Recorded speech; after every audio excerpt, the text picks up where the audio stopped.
सभी को राधे राधे। आइए यूनिक हिंदी क्लासेस के साथ जुड़ते हैं। और जैसा कि विगत कक्षाओं में आपने अध्ययन किया है, आज व्याकरण की कक्षा हम लेंगे और वाक्यांश के लिए एक शब्द आपको पढ़ाए जाएंगे। हमने बताया है कि हिंदी साहित्य और व्याकरण निःशुल्क आपको यहाँ पढ़ाया जाएगा, इसलिए अधिक से अधिक लोग जुड़ें, अधिक से अधिक छात्रों तक आप वीडियो शेयर करें ताकि उन बच्चों को भी लाभ प्राप्त हो सके जो वाकई पढ़ने के इच्छुक हैं। तो आइए विलंब न करते हुए वाक्यांश के लिए एक शब्द। वाक्यांश के लिए एक शब्द। वाक्यांश के लिए एक शब्द हम नई कक्षा आज स्टार्ट कर रहे हैं। ये आपका पहला लेक्चर है, तो पढ़ते रहिए निरंतर। वाक्यांश के लिए एक शब्द के लिए हम जो क्लास लेने जा रहे हैं उसमें महत्वपूर्ण जो अभी तक पूछे गए हैं किसी परीक्षा में, आईएएस है, यूपी पीसीएस है और ठीक है, काफ़ी परीक्षाओं में पूछा जा चुका जो महत्वपूर्ण प्रश्न है वो हम आपको पढ़ाएंगे।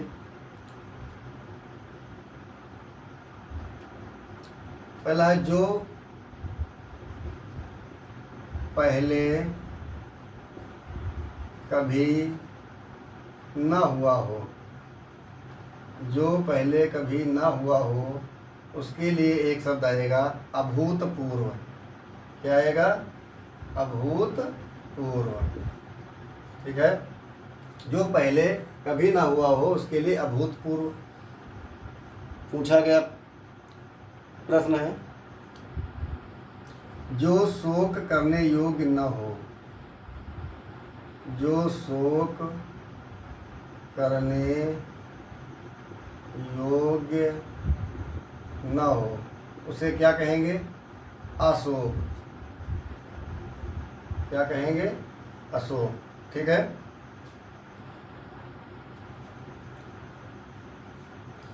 जो सबके अंतःकरण की बात जानता हो। जो सबके अंतःकरण की बात जानता हो। जो सबके अंतःकरण की बात जानता हो उसे क्या कहेंगे? अंतर्यामी। क्या कहेंगे? अंतर्यामी। उसे कहेंगे अंतर्यामी। जो सबके अंतःकरण की बात जानता हो उसे कहेंगे अंतर्यामी। ठीक है। जो छीण न हो सके। जो छीण न हो सके या जिसका क्षय न हो उसे कहेंगे, काले पेन से लिख दे, उसे कहेंगे अक्षय। ठीक है। जो छीण ना हो सके या फिर जो जिसका क्षय ना हो सके उसे कहेंगे अक्षय।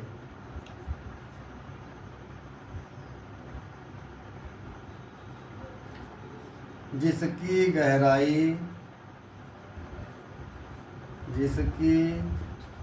गहराई या था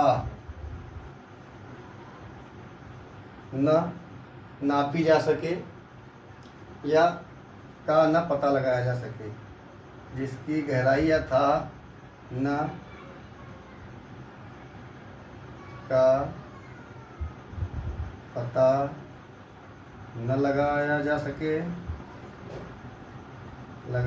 सके अथवा जिसकी गहराई या था की माप न की जा सके उसे कहेंगे अथाह। उसे कहेंगे अथाह। ठीक है।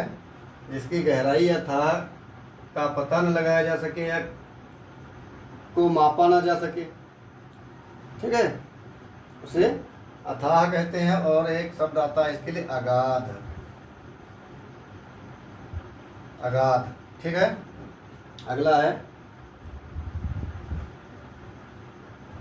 जो इंद्रियों द्वारा जाना न जा सके। जो इंद्रियों द्वारा जाना न जा सके उसे क्या कहेंगे? अगोचर। क्या कहेंगे? अगोचर। अगोचर या अतीन्द्रिय।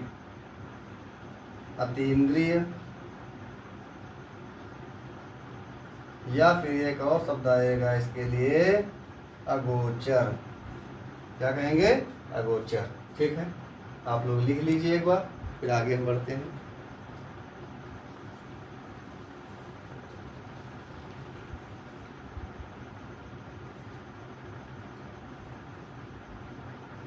तो एक बार देख लेंगे।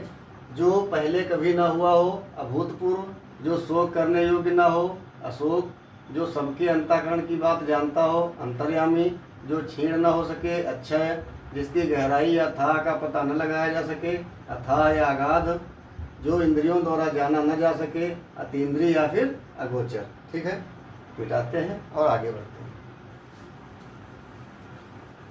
निरंतर आप पढ़ते रहिए, निरंतर चैनल से जुड़े रहिए। बीच में कुछ समस्याएं रही थी, स्वास्थ्य ठीक नहीं रहा, जिसके कारण कक्षाएं बाधित हुई हैं, लेकिन आपको निरंतर प्रयास रहेगा कक्षाएं उपलब्ध कराई जाएं।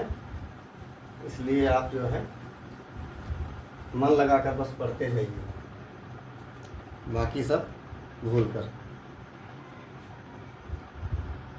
जो बीत चुका हो, जो बीत चुका हो उसके लिए क्या आएगा? अतीत। क्या आएगा? अतीत शब्द का प्रयोग किया जाएगा। जो बीत चुका हो उसके लिए अतीत। फिर है जो दिखाई न दे। जो दिखाई न दे, क्या कहेंगे उसको? या अदृश्य कहेंगे, अदृश्य। दूसरा क्या कहेंगे? अप्रत्यक्ष, है ना। जो दिखाई न दे, अदृश्य या अप्रत्यक्ष। अप्रत्यक्ष, ठीक है। जो दिखाई न दे, अदृश्य या अप्रत्यक्ष। इम्पॉर्टेंट शब्द हम लिखवा रहे हैं, इसलिए आप जो कभी नहीं मरता। जो कभी नहीं मरता, यानी कि जिसकी कभी मृत्यु ना हो, उसे एक तो अमर्त्य कहते हैं, अमर्त्य। फिर क्या कह सकते हैं इसको? अमर। फिर अमर्त्य या अमर, ठीक है।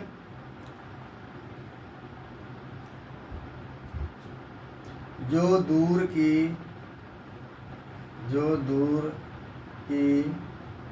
सोचता हो। जो दूर की सोचता हो उसको कहेंगे दूरदर्शी। दूरदर्शी, ठीक है।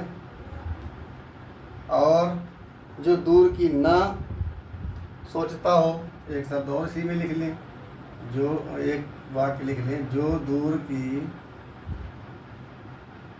न सोचता हो।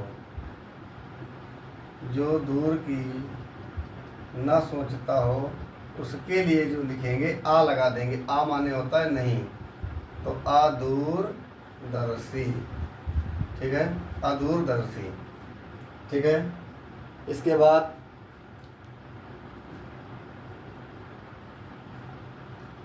धरती और आकाश के बीच का स्थान। धरती और आकाश के बीच का स्थान। धरती और आकाश के बीच का स्थान की बात करें अगर, तो कहेंगे अंतरिक्ष। क्या कहेंगे? अंतरिक्ष, ठीक है। अच्छा, जहाँ धरती और आकाश एक में मिलते हुए दिखाई देते हैं, उस स्थान को क्या कहते हैं? उस स्थान को क्षितिज कहते हैं, ठीक है।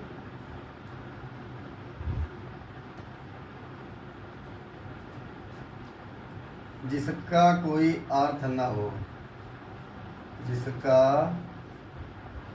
कोई अर्थ न हो, क्या कहेंगे उसको? जिसका कोई अर्थ न हो उसको कहेंगे अर्थहीन। एक शब्द और आ सकता है इसके लिए, निरर्थक, है ना। जिसका कोई अर्थ ना हो, निरर्थक या अर्थहीन। ठीक है, तो आप लिखें, फिर आगे और लिखाते हैं।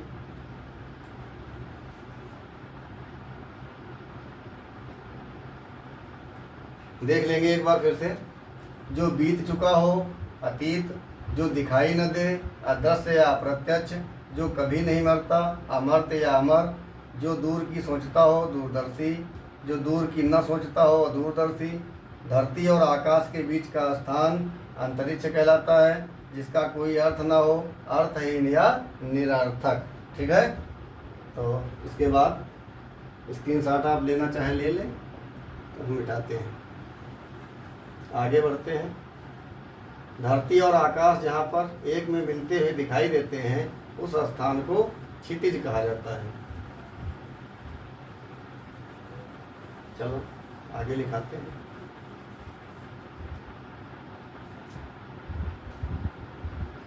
महत्वपूर्ण लिखाते हैं, बाकी हैं तो बहुत। जिसे जीता न जा सके, जिसे जीता न जा सके। जिसे जीता न जा सके उसको क्या कहेंगे? अजेय। क्या कहेंगे? अजेय। जिसे जीता न जा सके उसे अजेय कहते हैं। और दोपहर के, अच्छा, जिसका जन्म पहले हुआ हो,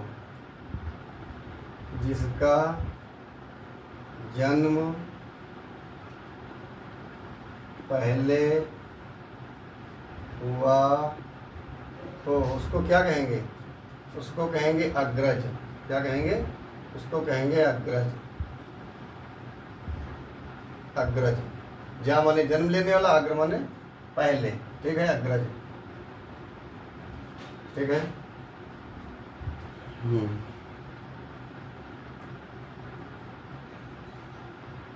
दोपहर के बाद का समय, पहले तो दोपहर के पहले का समय लिख लो।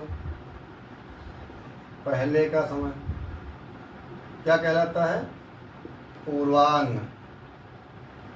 पूर्वाह्न, पूर्वाह्न लिख दो, पूर्वाह्न। और दोपहर के बाद का समय, दोपहर के बाद का समय कहलाता है अपराह्न। क्या कहलाता है? अपराह्न। अपराह्न। ठीक है, अपराह्न कहा जाता है, अपराह्न। इसके बाद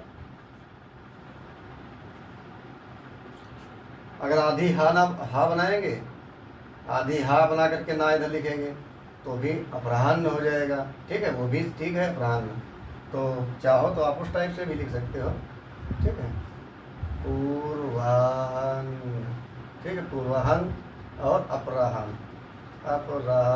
आधी हा और इसी में ना अपराह्न। ठीक है, तो इस टाइप से लिखें। इसके बाद देखते हैं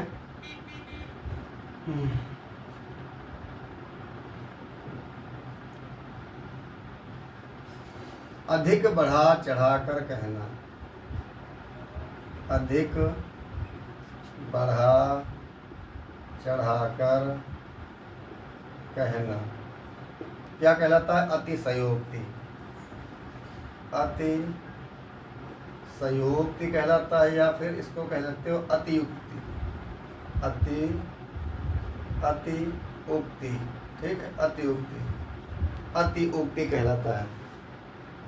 या अतियुक्ति लिख दो, अतियुक्ति भी लिख सकते हो, अतियुक्ति कर दो। ठीक, अतियुक्ति, है ना। इसके बाद जिसका कोई भी शत्रु शत्रु न जन्मा हो, जिसका कोई भी शत्रु न जन्मा हो उसे क्या कहेंगे? अजात शत्रु। क्या कहेंगे? अजात शत्रु।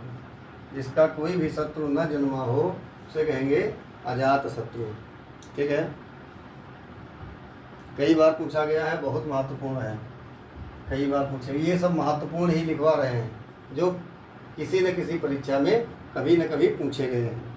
ठीक है, अवश्य होने वाला, अवश्य होने वाला, जो कार्य अवश्य हो, जरूरी हो, अवश्यंभावी, अवश्यंभावी, जो कार्य अवश्य हो उसे अवश्यंभावी कहते हैं। क्या कहलाते हैं? अवश्यंभावी।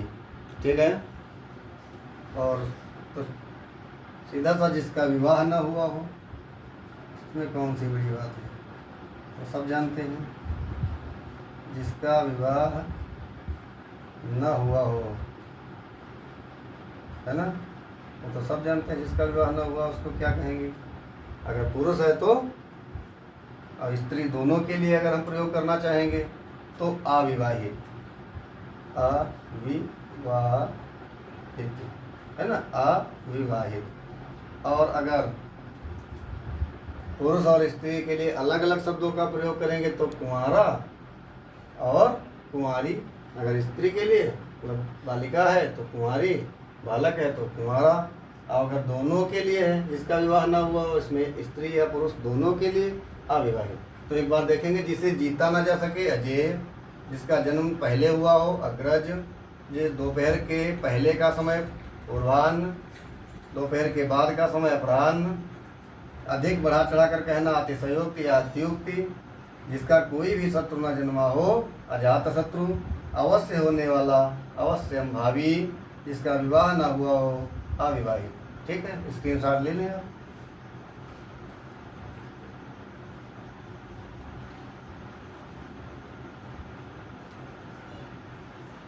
ठीक है, तो मिलते हैं अगली कक्षा में। बस निरंतर पढ़ते रहिए। क्लास छोटी इसलिए हम करते हैं ताकि बच्चों को पढ़ने में मन लगे और बच्चे ऊबे ना।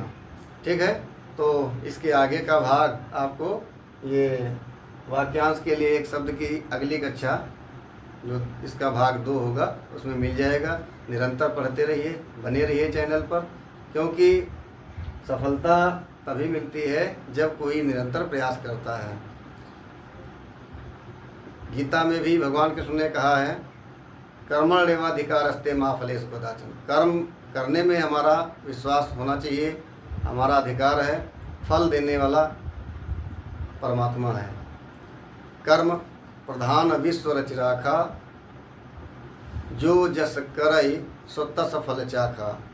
तो संसार में कर्म की प्रधानता है, जैसा हम करते हैं वैसा हमको फल प्राप्त होता है। अगर हम मेहनत से पढ़ेंगे तो प्रभु जरूर देखेंगे और हमको कहीं न कहीं सफलता अवश्य मिलेगी। जय हिंद, जय भारत।